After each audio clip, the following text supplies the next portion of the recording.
கர்த்தருடைய பரிசுத்த நாமத்திற்கு மகிமை உண்டாகட்டும். இதோ 6 மாதங்கள் கடந்து போய்விட்டது. புதிய அரை வருடத்திற்குள்ளே நாம் பிரவேசிக்கிறோம். இந்த மாதத்திலே கர்த்தர் நமக்கு கொடுக்கிற ஆசீர்வாத வார்த்தையை நான் உங்களுக்கு சொல்லுகிறேன், கேளுங்கள். ஏசாயா தீர்க்க தரிசன புஸ்தகம் 58 அதிகாரம் 11 கர்த்தர் நித்தமும் உன்னை நடத்தி மகா வறட்சியான காலங்களில் உன் ஆத்துமாவை திருப்தியாக்கி உன் எலும்புகளை நிணமுள்ளதாக்குவார். நீ நீர்ப்பாய்ச்சலான தோட்டத்தைப் போலவும் வற்றாத நீரூற்றை போலவும் இருப்பாய். இந்த மாதத்திலே கர்த்தர் கொடுக்கிற ஆசீர்வாதம் என்ன தெரியுமா? வறட்சி காலங்களில் வளர்ச்சி தாளம். வறட்சி காலங்களில் வளர்ச்சி தாளங்கள். வறட்சி என்பது எல்லா காலத்திலும் நமக்கு காணப்படுகிற ஒரு பயங்கரமான ஒரு காரியம்.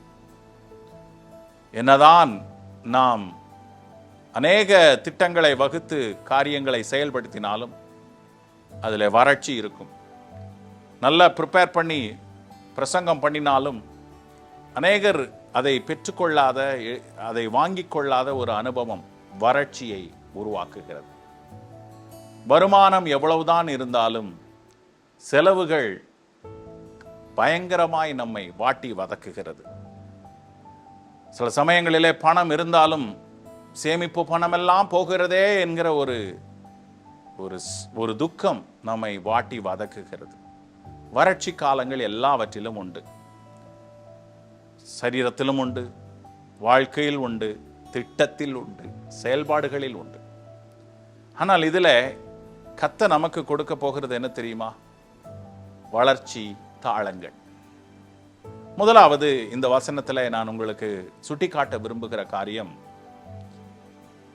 கர்த்தர் நித்தமும் உன்னை நடத்தி. இதற்கு நம்மை ஒப்பு கொடுக்க வேண்டும். கர்த்தர் நித்தமும் என்னை நடத்த வேண்டும். இங்கிலீஷில் நீங்கள் அதை வாசித்து பார்ப்பீர்கள் என்று சொன்னால், The Lord will guide you always. அவர் நடத்துதலுக்கு நாம் ஒப்பு கொடுக்க வேண்டும். ஆண்டோட கையை பிடிச்சுக்கோங்க. எப்பவும் அவரை பிடித்து கொண்ட உணர்வு இருக்கட்டும். அந்த நாட்களிலே ஆதாம் தேவனோடு கூட கைப்பிடித்து நடந்த ஒரு சம்பவமாக இருக்கிறது. பகலின் குளிர்ச்சியான வேளையிலே தேவன் தோட்டத்திலே வந்து உலாவினார். பிறகு அநேகர் அவருடைய கரங்களை பிடிச்சு நடக்கல. ஏனோக்கு அவரை பிடித்து நடந்தான், மோசே அவரை பிடித்து நடந்தான், தாவீது அவரை பிடித்து நடந்தான். இப்படியாக அநேகர் கர்த்தரை பிடித்துக் கொள்கிறதுல மிகவும் ஆர்வம் காண்பித்தார்கள் என்பது நமக்கு முன்பாக வைக்கப்படுகிற நல்ல எடுத்துக்காட்டு. அதனால மனதார சொல்லுங்க, கர்த்தர் நித்தமும் என்னை நடத்த வேண்டும், அவருடைய கரம் பிடித்து நடத்த வேண்டும். அப்படி நடத்தினால் வறட்சி காலங்களில் வளர்ச்சி தாளங்கள். ஆமான்னு சொல்றவங்க கையை வைத்து ஒரு அல்லேலூயா சொல்லுங்க. அடுத்து 2வது காரியம் நான் உங்களுக்கு சொல்ல விரும்புவது, அங்கே ஏசாயா தீர்க்க தரிசன புஸ்தகம் 58 அதிகாரம் 11 அவர் உன் ஆத்துமாவை திருப்தியாக்குகிறார். உன் ஆத்துமா வாழுகிறது ஆண்டவருக்கு பிரியமாக இருக்கிறது. உன் சரீரம் இந்த உலகத்தில் ஆத்மாவோடு கூட கட்டமைக்கப்பட்டிருக்கிற ஒரு அழகான சந்தர்ப்பத்தை பெற்றிருக்கிறது. 3ம் இன்றைக்கு ஒரு சேர இருக்கிறது நமக்கு கிடைத்த பாக்கியம். ஆவி, ஆத்மா, சரீரம். இந்த சரீரத்தில் அதை பொக்கிஷமாய் கர்த்தர் பாதுகாத்து வைக்கிறார். அந்த ஆத்மா வளர்ந்து பெருகுவது சரீரத்திற்கும் ஆசீர்வாதம், உங்களுடைய ஆவிக்கும் ஆசீர்வாதம்.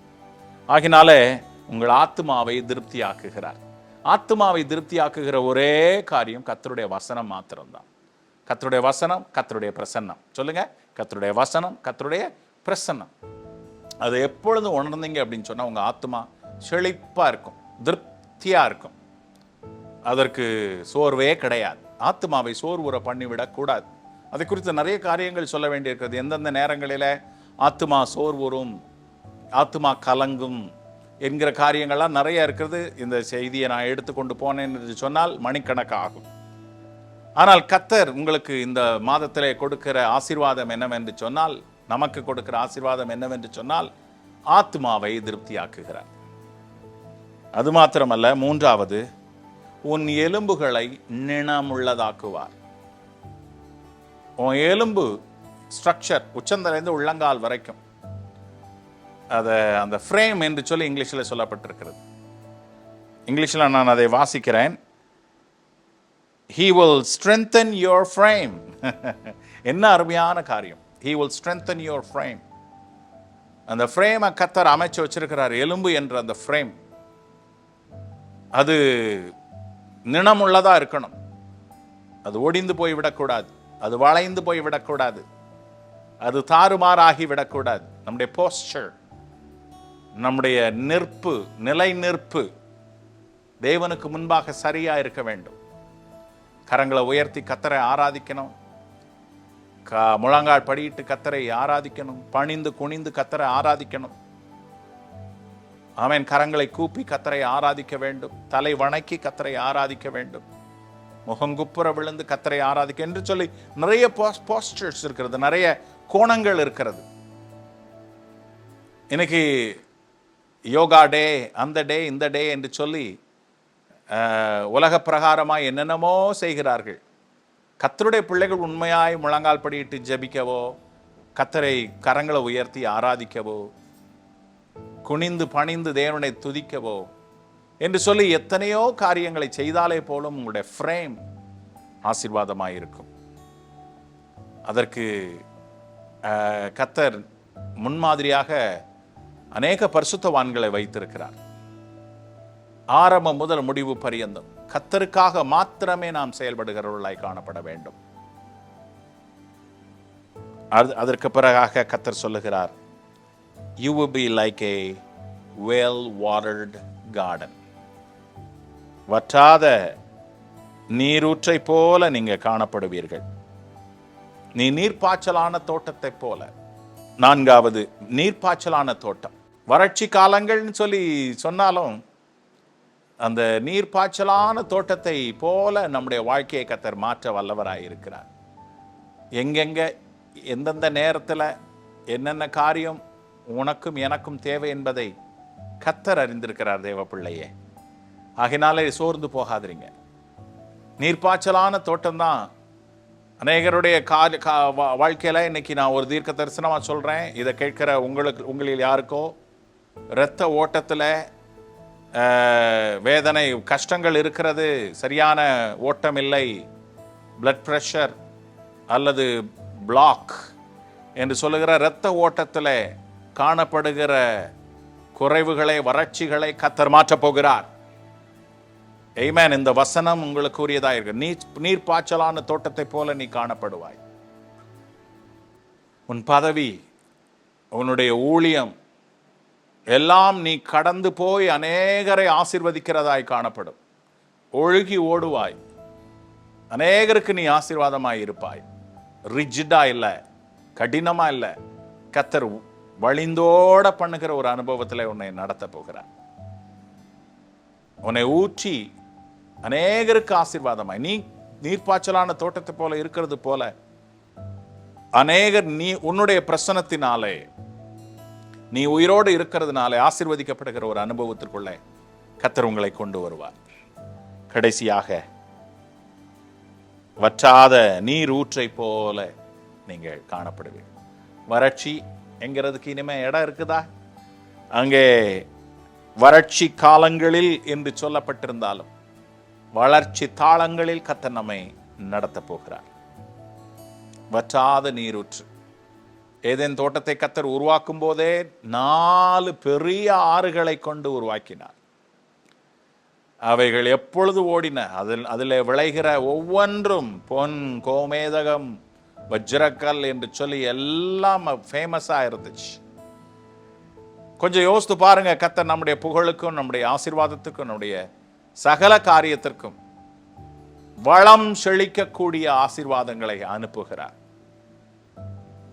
இந்த மாதத்தில் கடந்த மாதம் வரைக்கும் வறட்சியாய், வளர்ச்சி குறைவாய் காணப்பட்ட உங்களுக்கு கர்த்தர் கொடுக்கிற ஆசீர்வாதம் வற்றாத நீரூற்றை போல் இருப்பீர்கள்.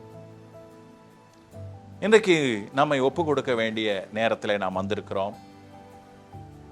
ஆண்டவரே, உம்முடைய கரம் பிடித்து நான் எப்பொழுது நடப்பேன். கர்த்தர் என்னை நித்தமும் நடத்துகிறார் என்கிற உணர்வோடு கூட நான் காணப்படுவேன். அவரை விட்டுறாதீங்க. விட்டுட்டா வறட்சி தான். பிடிச்சிட்டா எந்த கொடி செடியில இணைக்கப்பட்டிருக்கிறதோ அதற்கு தேவனிடத்திலிருந்து எப்பொழுதும் நீரோட்டம் இருக்கும், வளம் இருக்கும், செழிப்பு இருக்கும். கர்த்தரை பிடித்துக் கொள்ளுங்கள். அநேக வசனங்களின் மூலமாய் நான் உங்களோடு கூட பேச முடியும். தன் தகப்பனை விட்டு பிரிந்து போன இளையகுமாரன் பட்ட பாடுகளை நாம் அறிவோம். ஆனா வந்து சேர்ந்த உடனே அவனுக்குள்ள ஒரு நீரோட்டம் பாருங்களேன். என்ன அருமையான ஒரு ஆசீர்வாதம். திரும்ப ஒரு ஐஸ்வர்யம், திரும்ப ஒரு சந்தோஷம், திரும்ப மகிழ்ச்சி, ஆரவாரம், கொண்டாட்டம். கர்த்தர் நித்தமும் உங்களை நடத்துவார். ஒப்பு கொடுப்போமா? உங்களுக்காக நான் ஜெபிக்கிறேன். உங்க கரங்களை உயர்த்தி பிடிச்சுக்கோங்க, கண்களை மூடுங்க, தேவ சமூகத்தில் உங்களை ஒப்பு கொடுங்க. ஆண்டவரே, கர்த்தர் எங்களை நித்தமும் நடத்த வேண்டும். நாங்கள் உம்முடைய பிடித்துக் கொள்வோம். கர்த்தாவை, வறட்சியான காலங்களில் எங்கள் ஆத்துமாவை கர்த்தர் திருப்தியாக்கி, எங்களுடைய எலும்புகளை நினம் உள்ளதாக்கி, நீர்ப்பாய்ச்சலான தோட்டத்தை போலவும் வற்றாத நீரூற்றை போலவும் கர்த்தர் எங்களை மாற்றுங்க. இப்பொழுது ஜெபித்துக் கொண்டிருக்கிற யாருக்காவது ஆண்டவரே பிளட் சம்பந்தப்பட்ட பலகீனங்கள் காணப்படும் என்று சொன்னால், இயேசு கிறிஸ்துவின் நாமத்தினாலே உச்சந்தலையிலிருந்து உள்ளங்கால் வரைக்கும் கர்த்தர் தொட்டு சுகமாக்கி, பிளாக் எல்லாம் மாறுவதாக, ஹை பிளட் பிரஷர் மாறுவதாக, லோ பிளட் பிரஷர் மாறுவதாக, இருதயம் சரியாக ஃபங்க்ஷன் ஆவதாக என்று சொல்லி நான் ஜெபிக்கிறேன். கர்த்தரை நித்தமும் பிடித்து கொண்டு அவர் என்னை நடத்துகிறார் என்கிற உறுதியில ஒவ்வொருவரும் வாழ கர்த்தர் கிருபை பாராட்டும். மாத்திரமல்ல கர்த்தாவே, எங்களுடைய ஆத்மா எப்பொழுதும் செழிப்பாய் இருக்கட்டும். எங்களுடைய எலும்புகள் உச்சந்தலையிலிருந்து உள்ளங்கால் வரைக்கும் எங்கள் எலும்புகள் நினமுள்ளதாய், கலங்காததாய், ஆண்டவரே வற்றி போகாததாய் காணப்பட கர்த்தர் கிருபை செய்ய போகிறீர். அதற்காக ஸ்தோத்திரம். எலும்புகளில் பலவீனம் உள்ளவர்களுக்கு கர்த்தர் பலன் தாரும். எழுந்து நடக்கத்தக்கதான கிருபைகளை தாரும். கை அசைக்கத்தக்கதான கிருபைகளை தாரும். ஆண்டவரே, உச்சந்தலையிலிருந்து உள்ளங்கால் வரைக்கும் எலும்பு ஸ்ட்ரக்சர், ஃப்ரேம் ஆசீர்வாதமாக இருக்கட்டும் என்று சொல்லி ஜெபிக்கிறேன். மாத்திரமல்ல கர்த்தாவே, எந்தெந்த காரியங்களிலே, பதவி காரியங்களிலோ, தொழில் காரியங்களிலோ, வியாபார காரியங்களிலோ, ஊழிய காரியங்களிலோ ஒருவேளை தேங்கி கிடக்கிற ஒரு அனுபவமோ அல்லது வறட்சியான அனுபவமோ காணப்பட்டால் கர்த்தாவே, அவர்களை ஒழுகி ஓட பண்ணுங்க. அநேகம் பேருக்கு ஆசீர்வாதமாய் காணப்பட கர்த்தர் கிருபை பாராட்டும். உம்மிடத்திலிருந்து நாங்கள் பெற்றுக்கொண்டு அநேகம் பேரை ஆசீர்வதிக்க கர்த்தர் கிருபை பாராட்டும். ஊழியக்காரர்களை ஆசீர்வதிக்கும். விசேஷமாய் தேவ சபை ஊழியர்களை நான் ஆசீர்வதிக்கிறேன். இயேசுவின் நாமத்தினாலே வளம் உண்டாவதாக, சபையிலே வளம் உண்டாவதாக, வார்த்தையிலே வளம் உண்டாவதாக, செய்கையிலே வளம் உண்டாவதாக என்று சொல்லி ஜெபிக்கிறேன். கர்த்தர் பெரிய காரியங்களை செய்யும். இயேசுவின் நாமத்தில் இந்த ஜூலை மாதம் உடைய பிள்ளைகளுக்கு ஆசீர்வாதமாக இருப்பதாக என்று சொல்லி வாழ்த்துகிறேன். இயேசுவின் மூலம் ஜெபம் கேளும் நல்ல பிதாவே. ஆமென். God bless you.